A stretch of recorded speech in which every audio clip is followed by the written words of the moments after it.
Welcome to Unity of San Leandro's Sunday morning message and meditation. We're glad you've chosen to worship the God of your understanding with us this morning.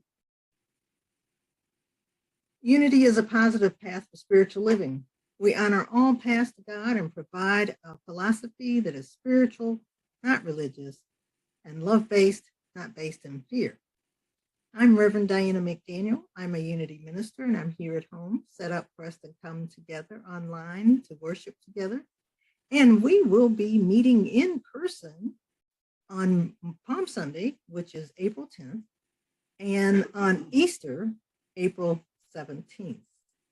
So be on the lookout for your letter and check out our e-zine.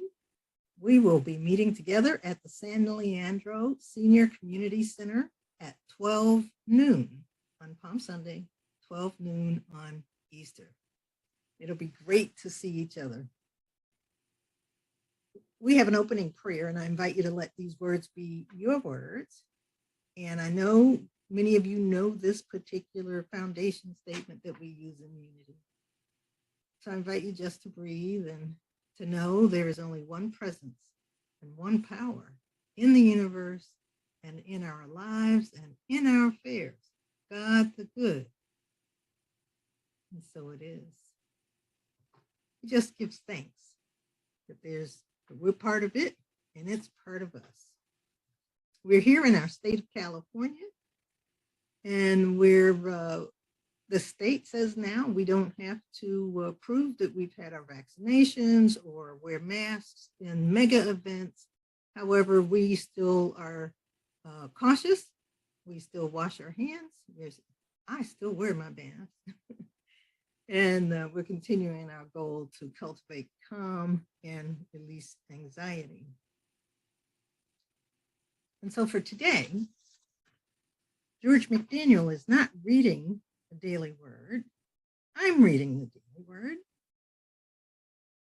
And the Daily Word for April 3rd is inner peace. Peace lives in my heart, at the place within me where all appearances of separation dissolve. I feel only peace, only God, only oneness. That's like that statement we were just using. There's only one presence and one power. The statement for the Daily Word is I think peace, I feel peace, I am peace. So the whole message is peace lives in my heart, at the place within me where all appearances of separation dissolve. I feel only peace, only God, only oneness. This peace is always mine, part of my divine inheritance. I carry it with me through every experience, every moment of the day. Nothing can destroy or even disturb my peace when I invite the divine presence, the Christ of my being, to be my constant guide. A passing thought of fear, worry, or anger is a reminder to breathe, to release negative energy, to embrace peace.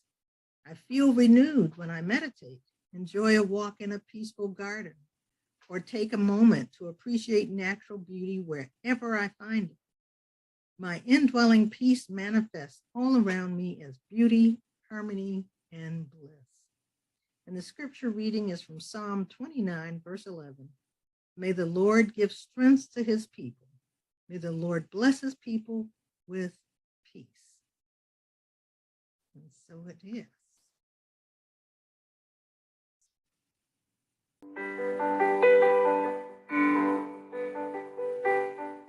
Our Father, our Father, Mother God, which art in heaven,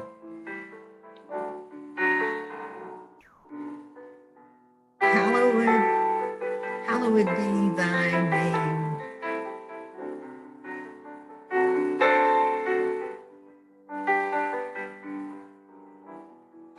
Thy kingdom come. Thy will be done on earth as it is in heaven.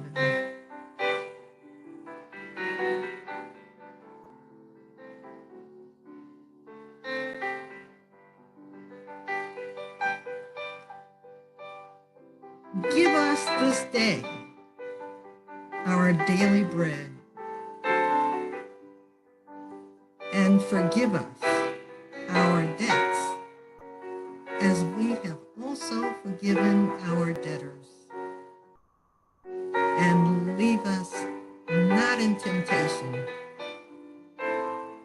but deliver us from evil. For thine is the kingdom, and the power, and the glory, forever and ever. Amen and amen.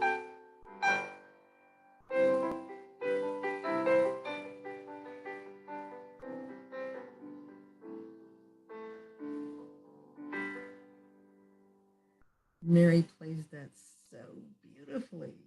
So we just say thank you, Mary. And so it is. This morning, our soloist is Mary Watkins. She's going to be playing a piece that she wrote, and we welcome her back from her trip to New York, where her opera was presented in New York City. So welcome home, Mary, and thank you for playing this morning.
Last Sunday, we had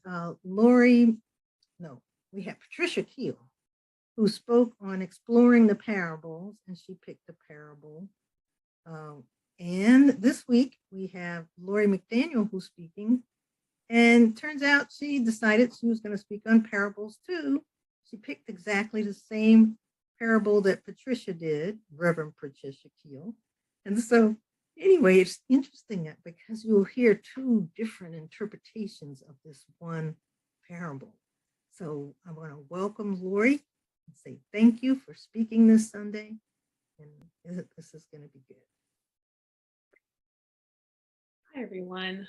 Welcome to Sunday Morning's Talk. My name is Lori McDaniel.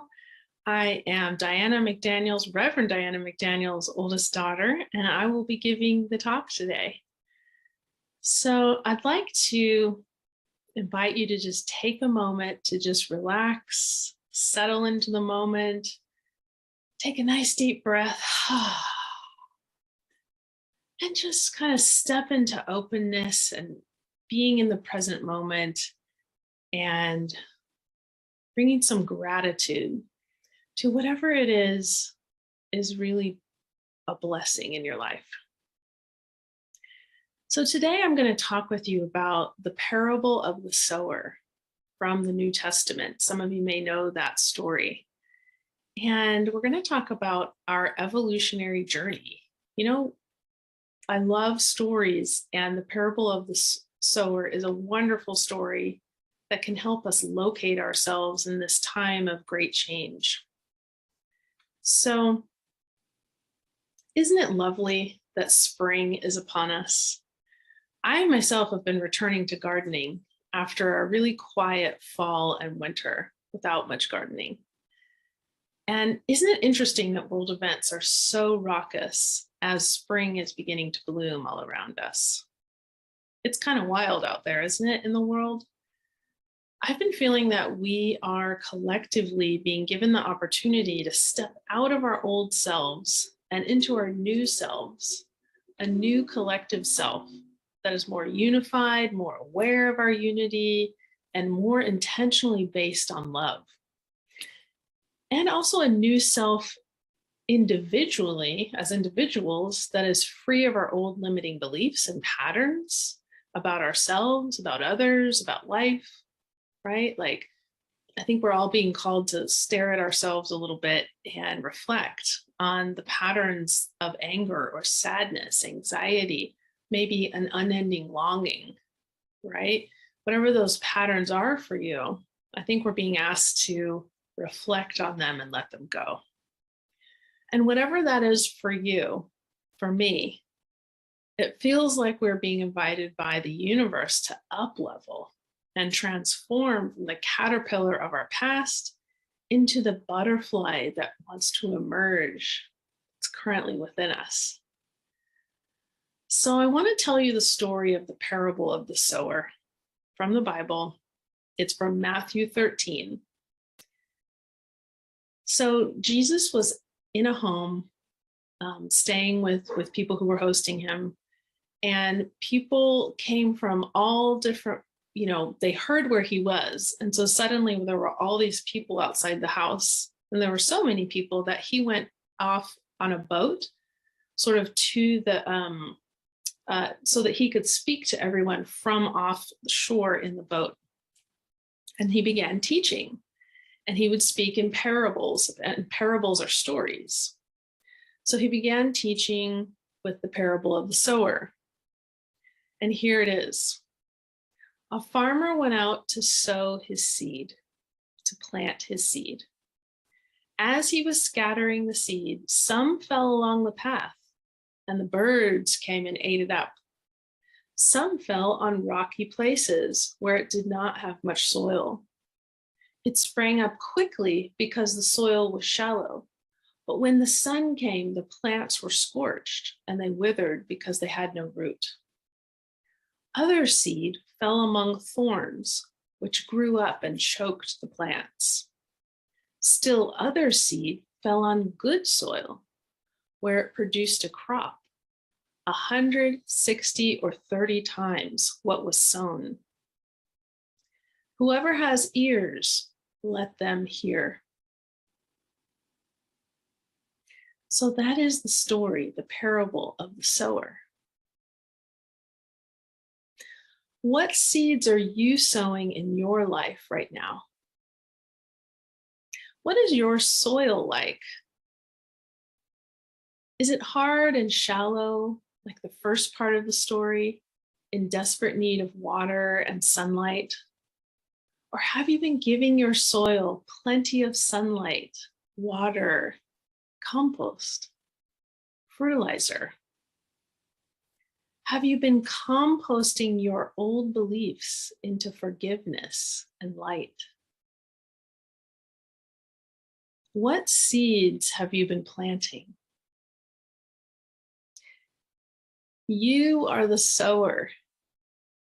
You're the farmer in the story.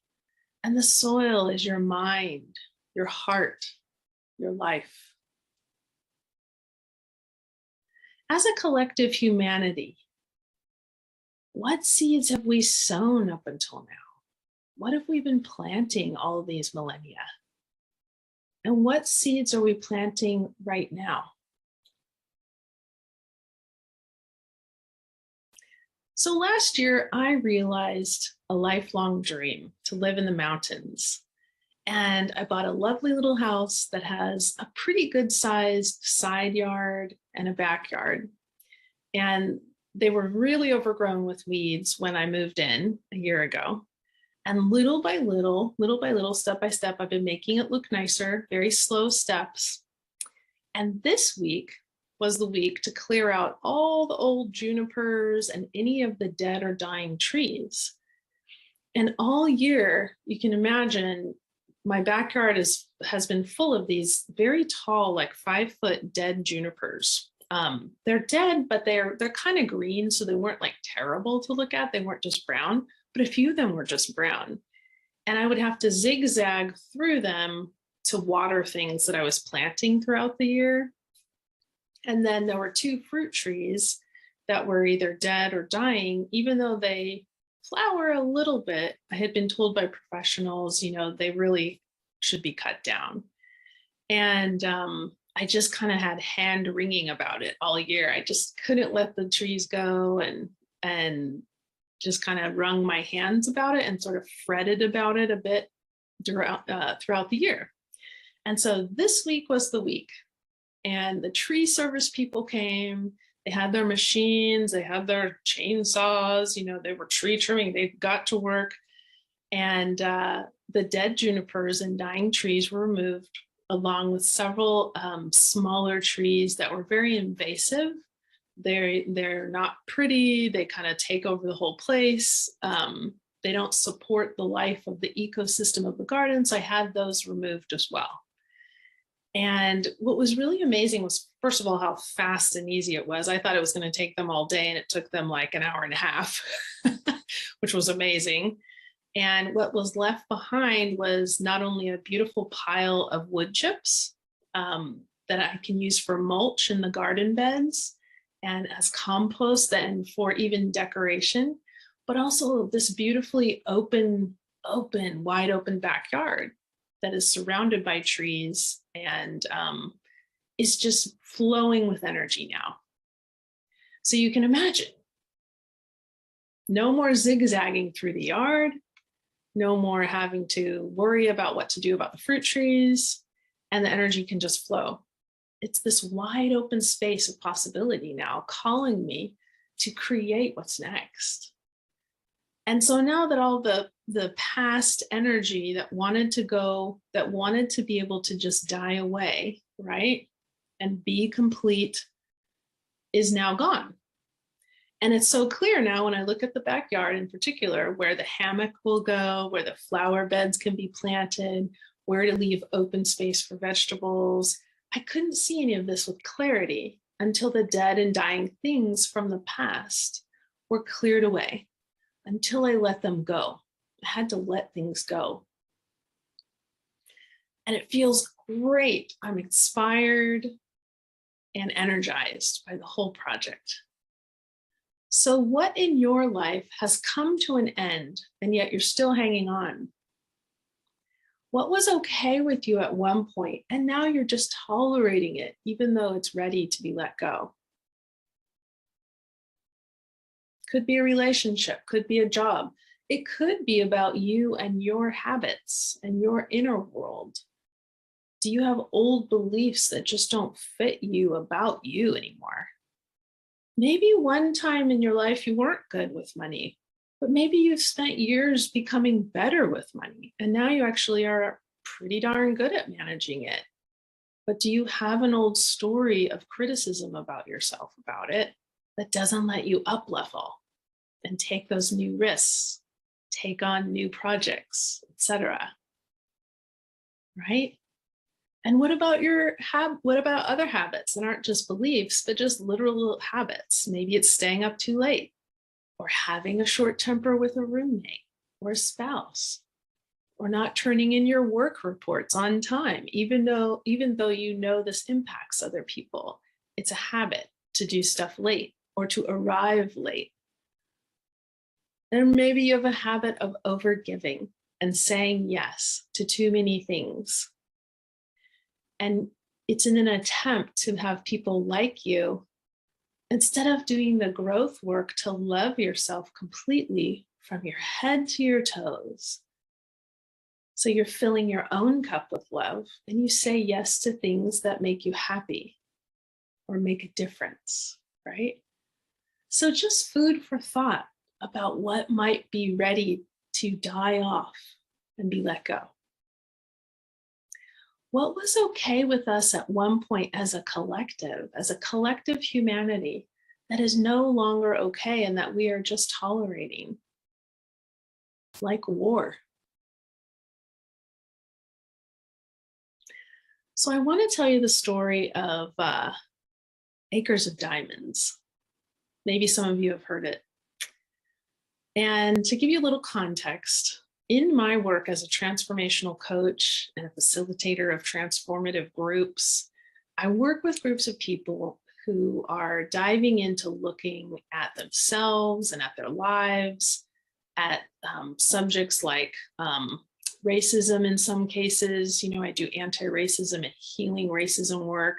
I also work with people who are just looking at themselves and their lives and wanting to dissolve those inner glass ceilings, right? Dissolving those old patterns so that they can really be their authentic self, right? And self-actualize. And, this really takes some courage. It's not a small undertaking.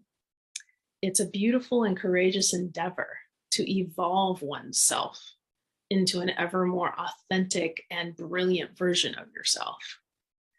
When Michelangelo was asked about carving the famous statue of David, he said, "I created a vision of David in my mind and simply carved away everything that was not David."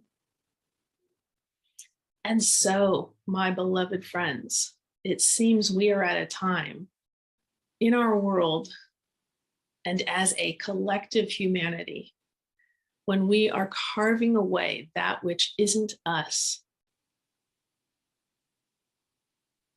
The funny thing is, isn't this often easier than we think? Don't we think that we have to have a fix for the long list of things that are wrong with us or wrong with the world, right? It's like there's this long list of things we've got to check off all the boxes and go back into the past and clean up all that stuff and figure out the source of that issue. And then regardless of how much we want to solve racism or the isms of the world are just too much and the list is too long. But isn't it sometimes easier than that? Isn't it sometimes like Michelangelo said, just chipping away at all that isn't that that isn't David or isn't love or is no longer the caterpillar, but is the butterfly, right? What isn't the butterfly? Let's chip away and carve away that. So maybe it is that easy. So now on to acres of diamonds. So in the early 1900s, Reverend Russell Conwell earned $5 million by giving the same speech, which he titled Acres of Diamonds, more than 6,000 times to audiences across the country. So here's the story that he told of the farmer and the acres of diamonds.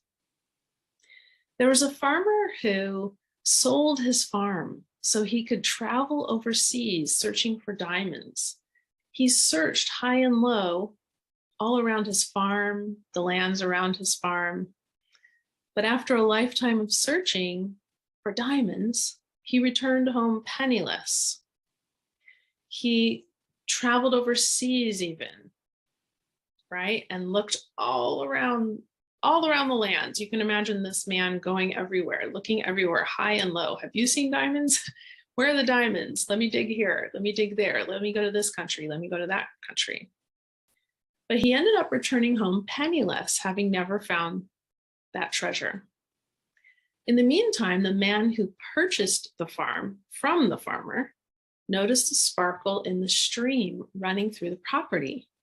He waded into the water and found a diamond. It turns out the farm was sitting on one of the world's largest diamond mines, making the new owner rich beyond his wildest dreams.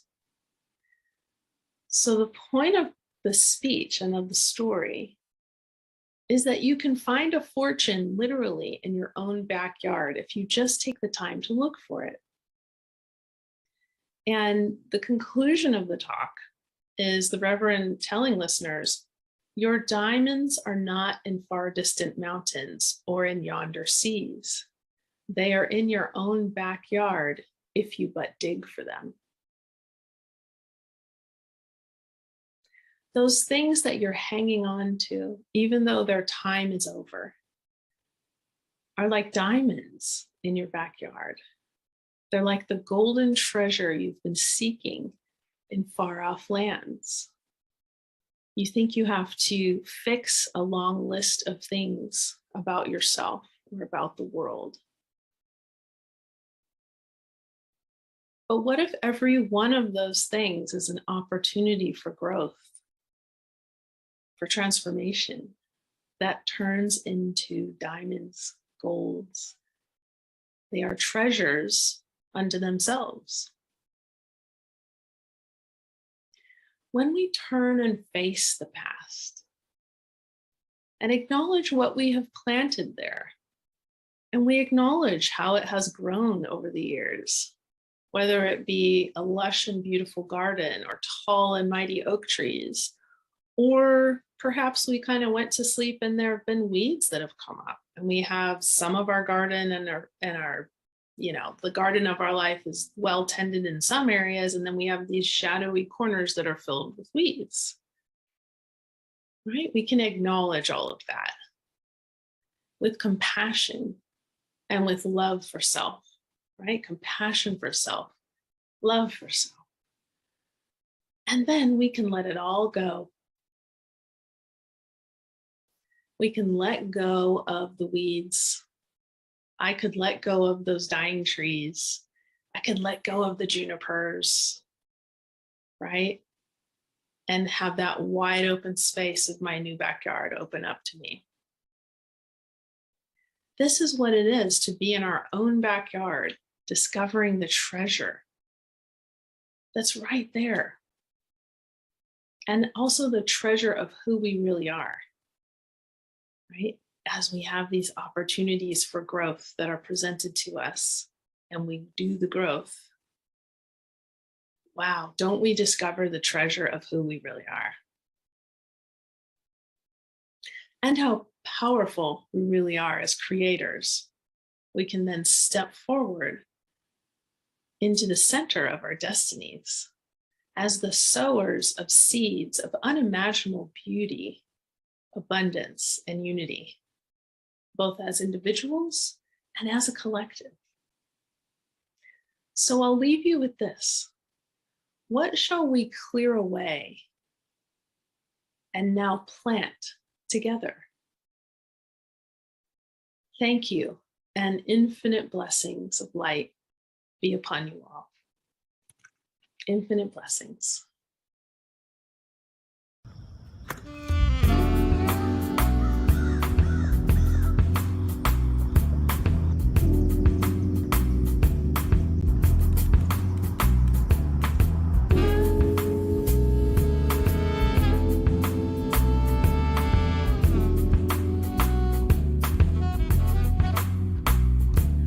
Good morning to the sun that's rising and the sky that's changing before my eyes. You didn't have to do it, but you bless me every day with your new light. Good morning to the peace you bring so I can let go. I'm so thankful. Good morning to the peace you bring that settles my soul. I'm so joyful, joyful. Yes, I like the sunrise, 'cause joy comes in the morning.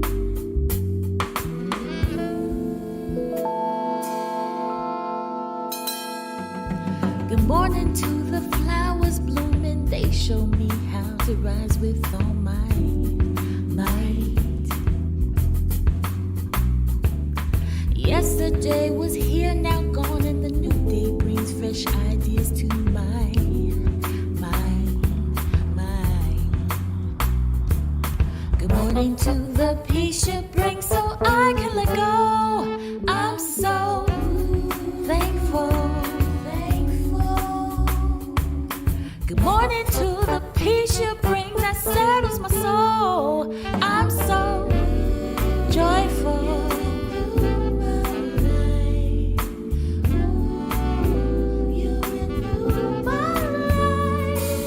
Good morning to the peace you bring so I can let go. I'm so thankful. Good morning to the peace you bring that settles my soul. I'm so joyful.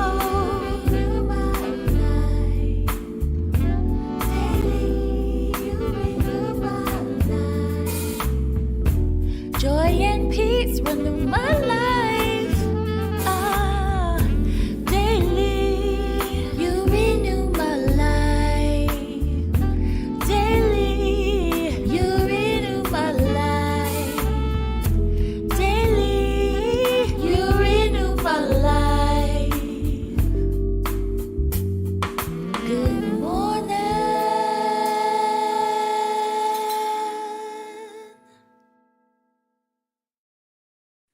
Thank you, Lori, for your message today. Most appreciated and most enjoyable. Thank you. We learned something. This is the time that we accept offerings, our love offerings, and we are most appreciative. We have an offering blessing. And so join me if you know it, and you could hold your pockets, hold your pocketbook or your wallet. Let's be in that place of knowing there's no lack or limitation. Divine love flowing through me blesses and multiplies all the good I am and have, and all the good I give and receive. I am grateful. And so we give thanks for all the financial gifts that can come in the United States Postal Service, or you can go to unitysanleandro.org, and there is a donate button that you can press, and we are most grateful. Thank you. For our announcements, on Tuesday mornings, at 9 a.m. Pacific time, we have prosperity mornings. and it has been pretty successful. So we invite you to join us on Wednesday evenings at 6:30 p.m. We have a mastermind prayer group that meets from 6:30 to 7. And so we invite you to participate in that also. After the service today, after this worship service, we will meet and for our virtual coffee hour. We call it our Let's Connect virtual coffee hour, and we invite you to come for 2 minutes or for the whole hour. And you can go to our website, unitysanleandro.org, and there's a coffee cup with a heart-shaped cream in it. You just click on that, and you can come right into our coffee hour. So we'd love to see you. And I think that's it. Oh, I wanted to mention, Palm Sunday is April 10th. So that's next Sunday. So next Sunday, we will have a live stream, but we will also be meeting in person at the Senior Center in San Leandro. It's 13909 East 14th Street in San Leandro. And then on Easter, we will meet at the same place, the Senior Center at 13909 East 14th Street. And the time will be at 12 noon when we will start our service. So please join us. That's April 17th is Easter. April 10th is Palm Sunday. All right. So we will see you then. So let's just be in a place of remembering that the light of God surrounds us. The love of God enfolds us. The power of God protects us. And the presence of God watches over us.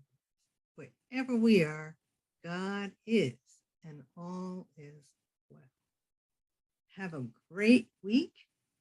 Thank you to our musicians, Mary Watkins, Tori Quinn, and her little girl. We're just grateful. And Lori, thank you for speaking today. Everybody have a great week. So what I forgot to tell you is that Lori McDaniel is my daughter, and I'm a proud mama. All right. Have a great week.